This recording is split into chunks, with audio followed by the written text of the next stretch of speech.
Today at Blade Ops, we are checking out the DPX Gear Heat/F. This model features a 2.24-inch M390 blade. It's about 6.14 inches overall. It's got a nice little pocket hook on there that you can get it to where it'll deploy straight from your pocket. DPX Gear knows what they're doing. This is a super sweet, really nice tolerances, just all around really nice knife.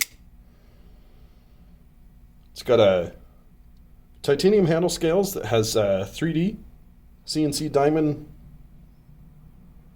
kind of etching and pattern on there. Weighs at a nice 4.35 ounces, so kind of ideal for that pocket carry. Nice and comfortable because it has a little bit of a longer handle.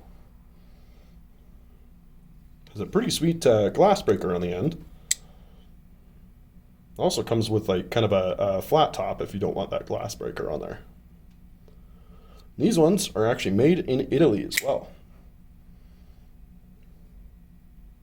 Definitely a good knife to add to the collection. Love to see this thing in action. Big beefy stock on there. Just all around, super reliable knife. So make sure to get your new DPX Gear knife today at Blade Ops.